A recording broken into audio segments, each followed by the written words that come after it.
Podcast Juara Jabar Pro bersuara.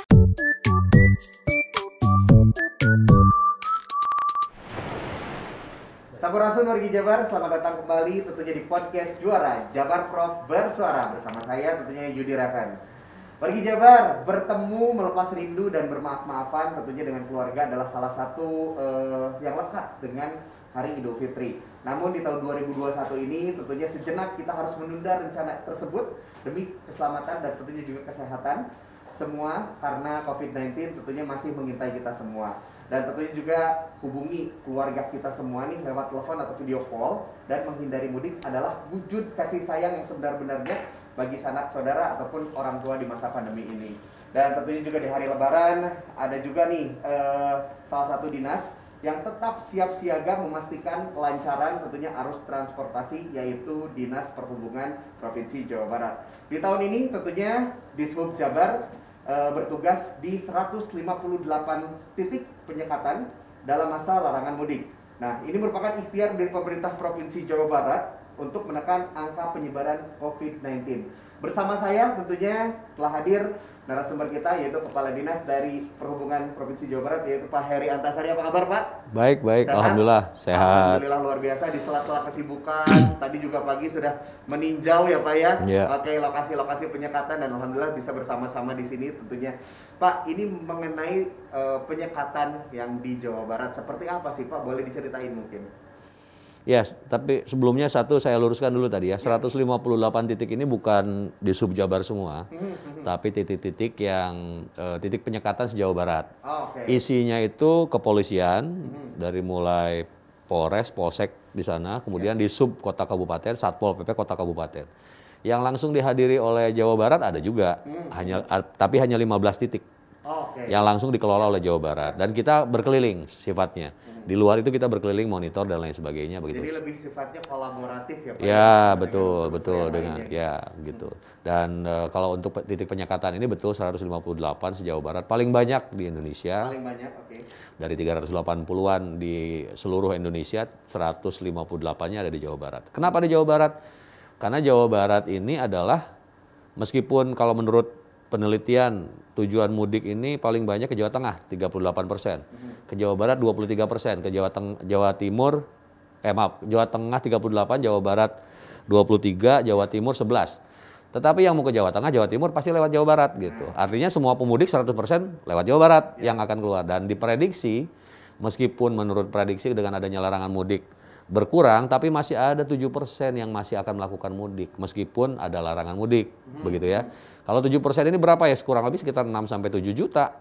Nah, ini kan lumayan besar kalau berangkat bersamaan setiap malam begitu, ini kan menjadi beban lalu lintas juga. Yang begitu. 7% ini siapa sih Pak, kalau boleh tahu Pak? Kalau siapanya kita nggak tahu ya, tapi lebih banyak adalah ya mereka yang akan berlebaran di daerah ya. Dan nih quote on quote-nya banyaknya roda 2. Begitu, roda 2. Karena roda 4-nya masyarakatnya lebih ya mungkin lebih prepare ya, lebih prepare. Kemudian juga mereka kan ada syarat-syarat tertentu juga untuk masih boleh melakukan kegiatan dan lain sebagainya. Jawa Barat 158 titik penyekatan Pak. Yang paling susah nih untuk ditertibkan, titik yang mana kira-kira Pak di Jawa Barat ini Pak? Pantura. Nah, kedua Puncak mungkin ya. Nah, ketiga tempat-tempat wisata lah. Tempat wisata populer di Jawa Barat banyak kan ya. Jadi Pantura ini khususnya daerah-daerah di Pantura bukan tol ya, artinya non tol. Karena tolnya sendiri kosong sekarang. Isinya itu angkutan barang saja, kendaraan-kendaraan truk yang mengangkut logistik, mengangkut barang-barang komersial dan lain sebagainya. Untuk kendaraan-kendaraan di luar itu adalah yang dikecualikan. Jadi cenderung lengang gitu ya kalau di tol. Nah, ini jalan Pantura nih. Terutama roda 2 tadi luar biasa itu. Nah, itu masih ada. Nah, kalau misalnya di penyekatan ini ada excuses nggak Pak, kendaraan-kendaraan apa saja yang boleh lewat? Kendaraan yang boleh lewat banyak, khususnya kendaraan-kendaraan yang berkaitan dengan tadi ya, logistik kan dibebaskan. Sama sekali tidak ada. Barang, logistik itu semua dibebaskan. Kemudian juga mobil dinas, mobil emergency, ambulan, kebakaran begitu ya. Kemudian juga mobil-mobil yang berkaitan dengan satgas, itu semua masih diperkenankan. Tapi untuk mobil-mobil pribadi dengan tujuan yang mudik, di luar yang dikecualikan aktivitasnya, itu tidak diperkenankan. Mau itu angkutan umum, baik bis maupun minibus maupun angkot yang antar kota, antar provinsi dan akap, kemudian mobil pribadi, Ya. dan juga kendaraan roda 2 pribadi, itu yang tidak diperkenankan. Yang lainnya diperkenankan, tapi dengan yang khusus untuk kegiatan pengecualian begitu. Oke. Nah Pak, sekarang kan di media mainstream itu lagi hits banget ya Pak ya, ada berita orang yang mudik dan sebagainya gitu. Nah, pengen tahu dong Pak, dari Dishub Jabar nih berapa yang yang dideploy gitu untuk personil ya? Personil. Total kalau se-Jawa Barat, Ya. jadi gabungan antara Dishub Jawa Barat dengan Dishub Kota Kabupaten itu 1.632 ya kurang lebih. Ini pahlawan-pahlawan ya 1.600 ini ya. Ya, Pak, kita bergantian shift gitu ya selama 24 jam, siang malam kita bergantian untuk melakukan piket dan juga membantu penyekatan. Ya. Nah, mungkin ada laporan-laporan juga ke Bapak yang misalkan ada pemudik yang modusnya tuh apa gitu, pengen mudik tapi nggak bisa ditahan gitu. Ada nggak sih Pak modus-modus Banyak seperti sekarang. itu, atau yang lucu gitu selama Bapak dapat laporan gitu dari Yang lucu dan yang agak mengkhawatirkan juga banyak gitu ya. Oke. Kalau yang lucu seperti misalnya pemotor pakai sendal gitu, pakai celana pendek, bawa kantong plastik isinya baju, itu mau mudik atau enggak bajunya sudah dikirim. Nah itu juga ada itu ya. Kemudian ada juga yang karena dia sehari-harinya sebagai ojek online, ojol gitu, maka pakai jaket ojek online, pakai helm ojek online, mau kemana, mau ngantarkan paketnya itu ada kantong plastik, pas dibuka baju-bajunya dia begitu ya. Nah, dilihat di handphonenya nggak online, offline gitu. Nah itu juga ketahuan begitu. Terus ada yang juga yang agak seriusnya dia pakai surat perusahaannya yang dibikin sendiri begitu. Nah ini yang paling serius, yang kemudian 2 malam terakhir mungkin jadi agak viral, tapi sebetulnya nggak signifikan kalau dibandingkan dengan keseluruhan di Jawa Barat ya. Di daerah Kedung Waringin, Bekasi, perbatasan dengan Karawang, perbatasan antara aglomerasi Jabodetabek dengan non aglomerasi yaitu Karawang ke sini kan. Betul. Nah itu masyarakat itu pemotor terutama udah dibalik kanan kan.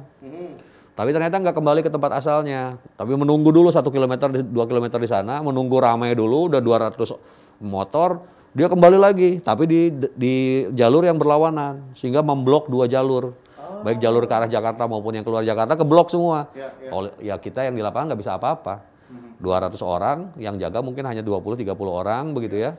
Dan pun ya demi kondusivitas. Tapi secara jumlah sebetulnya itu hanya kurang dari 1%.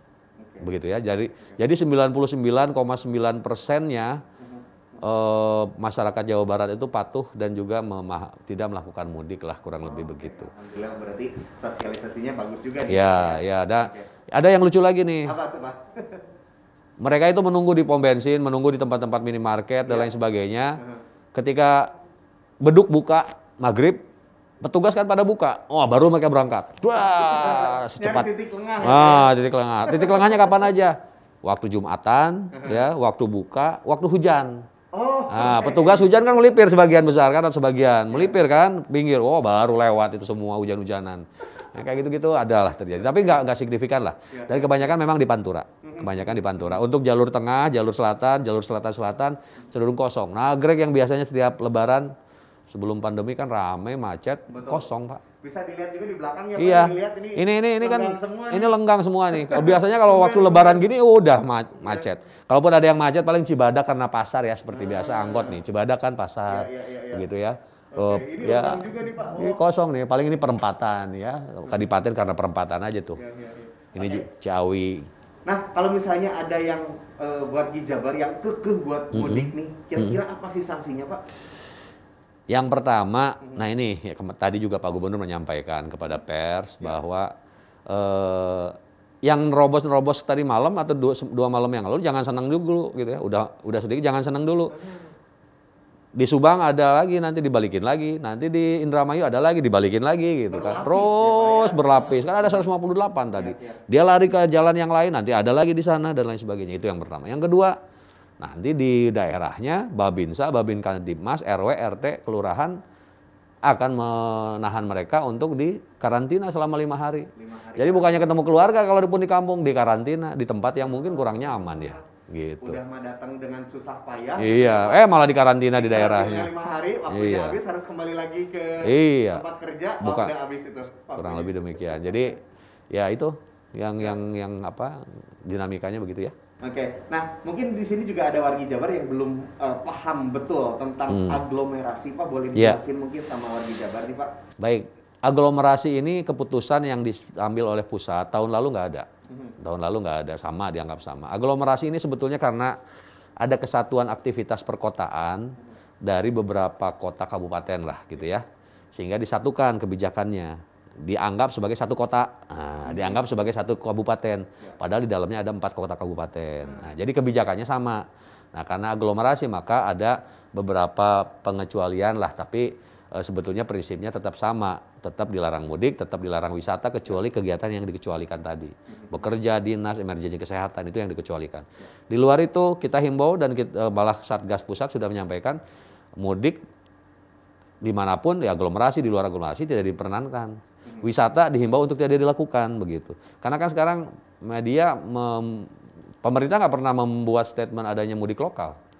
Pemerintah tidak pernah menyampaikan bahwa wisata boleh, tapi kan di media memunculkan berita dengan judul demikian. Kadang-kadang isinya juga berbeda dengan statement pemerintah. Nah, kemarin terakhir Satgas penegasan saja, aturannya tidak berubah bahwa memang mudik dimanapun tidak diperkenankan. Karena esensinya apa? Jangan ada kerumunan, jangan ada silaturahmi, jangan ada orang berkumpul di satu waktu di tempat perbelanjaan, tempat wisata. Karena itu akan, ya tadi, ini masih luar biasa bahayanya. COVID-19 varian-varian baru yang lebih ganas dan lebih cepat ada dari Afrika Selatan, yang dari Inggris, yang dari India gitu ya. Itu sudah masuk 1, 2, 3 kasus. Jangan dianggap remeh. Melalui media momentum mudik ini bisa menyebar kemana-mana ke orang tua kita di daerah yang di daerah itu rumah sakitnya nggak bagus seperti di kota. Alat kesehatannya, fasilitasnya nggak lengkap. Jadi khawatir begitu kena meninggal begitu ya. Dan sekarang momentumnya kan kemarin lagi bagus. Nah sekarang udah mulai nih ada wilayah merah lagi, zona merah 2 kabupaten kota di Jawa Barat. Kan itu berarti menandakan bahwa aktivitas menjelang lebaran ini meninggi dan menimbulkan adanya paparan-paparan baru. Betul. Bahkan Jawa Barat sekarang yang biasanya tingkat keterpaparannya di bawah nasional, di bawah nasional sekarang di atas nasional. Yang meninggalnya fatality rate-nya asalnya di bawah nasional sekarang di atas nasional. Nah hal seperti itu kan indikasi bahwa masih ada dan masih gawat begitu ya. Dan kemarin ketika random di titik-titik penyekatan ketahuan, padahal cuma di random, cuma beberapa orang ya, 15 orang kena positif. 15 ini kan kalau satu orang menulari 20-25, jadi berapa tuh? Kurang lebih demikian. Oke, jadi pemerintah bukan melarang untuk silaturahmi. Silaturahmi bisa pakai virtual, gitu ya. Iya, banyak cara. Bertatap muka. Tidak untuk bertatap muka, keluarga ngumpul-ngumpul. Itu kan sekarang udah mulai longgar ya, merasa sudah vaksin, merasa ekonomi sudah berjalan, dan lain sebagainya begitu. Oke, Pak Kadis tadi kan menjelaskan orang yang bekerja itu di area aglomerasi ini masih bisa untuk beraktivitas gitu ya. Apakah ada syarat-syarat tertentu, Pak? Harus bawa surat mungkin dari kantornya atau? Tidak cuma di aglomerasi, di mana-mana juga. Di luar aglomerasi juga boleh. Hanya kalau di aglomerasi tidak perlu bawa surat izin dari kantornya. Kalau antar kota, antar kabupaten, ya itu harus bawa surat izin dari kantornya. Kalau aglomerasi kan dianggap satu kota. Nah, dia nggak. Tapi kalau ada random check untuk kesehatan, dokumen bebas COVID, nah masyarakat harus siap, begitu. Misalnya kita lagi mau berkegiatan, apalah misalnya ya, dalam rangka sekolah, dalam rangka bekerja, terus kena random check. Ternyata dia tidak ada dokumen kesehatannya atau bebas COVID-nya, harus mau nanti di swab di situ, di antigen di tempat itu begitu. Hal seperti itulah. Oke, dan tentunya juga untuk wargi Jabar ini jangan sekali-kali juga untuk memalsukan dokumen ya, entah itu dokumen kesehatan seperti itu, karena ternyata juga ini dapat berdampak sanksi pidana seperti itu ya, Pak Kadis. Betul, pemalsuan. Pak Kadis, mungkin ada yang mau disampaikan di closing statement terakhir kita nih, apa yang mau disampaikan tentunya buat wargi Jabar tidak mudik, tidak piknik? Ya, baik, wargi Jabar yang saya banggakan, saya cintai, Pak Gubernur sudah menyampaikan berkali-kali, kami juga sudah menyampaikan bahwa jangan mudik, jangan piknik untuk Indonesia yang lebih baik. Karena COVID masih ada di sekitar kita dan mungkin masih bisa meledak. Jangan sampai kita, Jawa Barat dan Indonesia ada di second wave ya, seperti India. Yang kedua, kalaupun masih harus berpergian dan lain sebagainya, pastikan dokumen kesehatan, dokumen izin surat perjalanan dari atasan kalau itu bekerja, dan dari kelurahan kalau bukan bekerja, atau dari desa, itu dibawa, diurus. Jangan mencoba-coba untuk mengikuti modus-modus, karena itu mah hanya sebagian kecil. Sebagian kecil dan tidak akan berarti, dan nanti rugi, tetap aja dibalikin. Nggak akan nyampe. Kalau tujuannya ke Indramayu baru nyampe Subang udah balik kanan akhirnya. Udah berapa kali tuh disekat gitu. Jadi jangan coba-coba kepada teman-teman, saudara-saudara kita paham, kita semua udah rindu dengan mudik, tapi kita harus ya menurut syariat, kata Pak Gubernur, menurut syariatnya juga bahwa silaturahmi adalah baik, memuliakan orang tua dan lain sebagainya, tapi keselamatan juga jauh lebih baik. Kalau ini ada bertemu antara kebaikan dan juga keselamatan, kalau menurut syariat agamanya, keselamatan kita dahulukan, begitu, kurang lebih begitu. Oke, baik, terima kasih Pak Kadis, luar biasa Sama-sama penjelasannya. Jadi kita sudah tahu nih seperti apa penyekatan-penyekatan dan tentunya juga aglomerasi yang tadi sudah disampaikan. Dan ingat juga untuk wargi Jabar, tentunya untuk tidak mudik, tidak piknik ya. Oke, jaga terus protokol kesehatan. Pak Kadis, selamat bertugas kembali. Sama-sama. Sampai jumpa. Nuhun. Dan tentunya juga wargi Jabar, saksikan terus tentunya podcast Juara, Jabar Prof bersuara di Humas Jabar, dan tentunya juga Jabar Prof. Saya Yudi Revan pamit. Wassalamualaikum warahmatullahi wabarakatuh.